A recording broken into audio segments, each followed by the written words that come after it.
Yo, what is up, everybody? Welcome back to the channel. Hope y'all are doing well. Today, we're here to talk about SDCC news. Now, at the time of this recording, it is still the preview night, so anything I'm saying is in reference to what happened today, Wednesday, preview night. Thursday and Friday and whatnot may be different. You know, there may be some extra reveals in case they did hide stuff or didn't have it there to showcase, and maybe you're going to show other stuff differently on the web. I don't know, but keep that in mind. Everything I'm referencing happened today. So if you didn't already see it, Sentinel basically announced this Spider-Man Noir today and put up pre-orders in the same time frame that they announced it. It was pretty random. It was pretty hype, but at the same time, it's just like, why did you do that? Especially when you know, like, there's already chaos of everybody trying to see like all these different things that are going on. Like, imagine being at the event and you getting this announcement while you're sitting there looking at everybody's booths and different figures and whatnot. It's crazy, you know what I'm saying? So that happened, and you know, all I can say is it's crazy. I'll move on from that.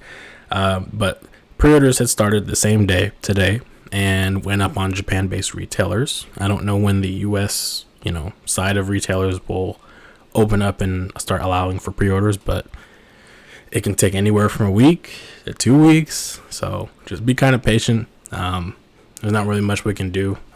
It just is going to pop up randomly, just like the shfiguarts stuff did today for Big Bad Toy Store, just for example. But this Spider-Man Noir will be releasing February 2024. It can change. If you notice with Sentinel Gwen, she got pushed back by like a month, I think, or she got pushed back 2 weeks or something like that. She just kept getting delayed for some random reason. I don't know why, but she just did. So it can happen to Spider-Man Noir. So just keep that in mind. The date can change, but for now, February 2024. So this figure looks cool. Don't get me wrong. I 100% am gonna get it, but I do think that they could have went with more of a fabric trench coat, and I know that might not be their thing, because I certainly don't really see fabric-based clothing on many other figures, so maybe they just opted to do this. And if you look in the back, it does look like it's potentially on a ball hinge there, so that's allowing it to get that free movement in the back there. But I'm sure I'm gonna see people take this off, mod it, put a wired trench coat on it, just to give him a little bit more mobility and allow more range and freedom in the arms and stuff like that. So I guess we'll see. Also, you can tell that the articulation has been changed dramatically. It is not your typical Into the Spider-Verse figure.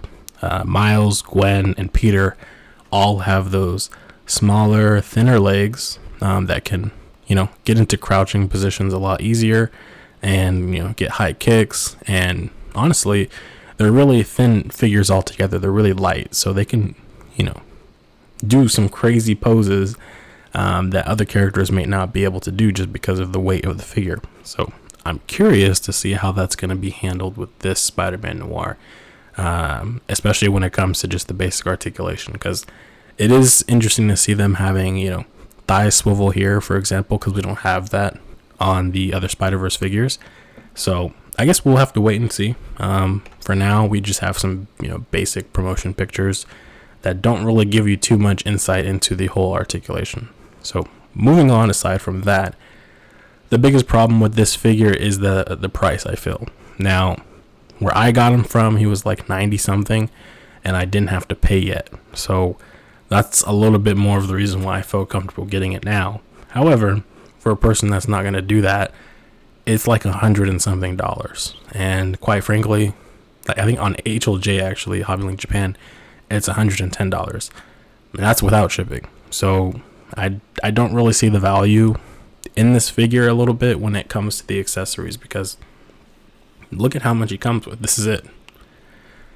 In comparison to Sentinel Gwen, Peter B. Parker, and Miles, this guy is like bare freaking bones.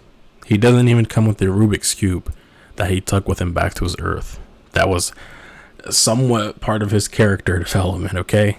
I don't get why they didn't include that. I don't know why he's so expensive. I get that he is entirely different than Miles, Gwen, and Peter. I understand that completely.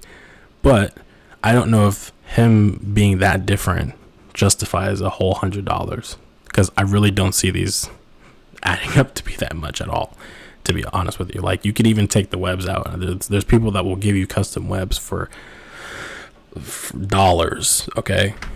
Or you can go make it yourself. So the webs definitely can't be costing that much. It has to be something, I don't know, licensing, the Disney license or whatever. I don't know, but it's just quite odd that this is it, you know, $100 or more for all of this. Sentinel Gwen, you know, she comes with an optional school outfit for her. She comes with Spider-Ham with very decent set of optional limbs and attachments you can give to him. Miles comes with, you know, his alternate outfit as well, alongside different effects like headphones, spray can, and stuff like that. And Peter B. Parker, do we even have to bring him up? The dude comes with like a whole little, gargoyle thing, alongside different option parts for the body to make him look like Peter B. or make him look like 1610 Peter. It's wild to me. So I understand, you know, that we're finally getting this guy, but Lord, I don't know if he's necessarily worth it to everybody for that price. You know what I mean? He's definitely going to be more expensive, and I mean, there's definitely room for some things to change in the far future, but I don't know. $100 for all that, not sure if it's worth it. For the diehard Spider-Man fans like myself and maybe others, you know, yeah, you're going to probably buy it despite it being maybe a little bit, you know, over the budget. But for the average person who's just like, well, is it worth it? Am I spending my money wisely? I would say just wait. You know, if it's really something you want, go for it. If it's not something you need, don't. You know, make your money work for you, make it feel valued. And I don't know if this is going to make it feel valued. It just is bare bones. And here's him with everybody else. So yeah, with that being said though, I'm going to end it here. I don't want to keep rambling, but I do want to know your thoughts. Do you feel like Spider-Man Noir is worth it? Would you buy him? How do you feel about the whole trench coat situation? Because I'm looking at it now in these other pictures, and it does look kind of, it depends on the position of the picture, but it does look kind of weird in certain scenarios. I am going to be very interested to see people customize this next year for sure. So with that being said, thank you guys for watching. Hopefully more SDCC stuff happens. If not, cool. I'm still sure we'll get a whole bunch of pre-order announcements at some point, because there's a lot of characters that still are going to be releasing this year. So we shall see.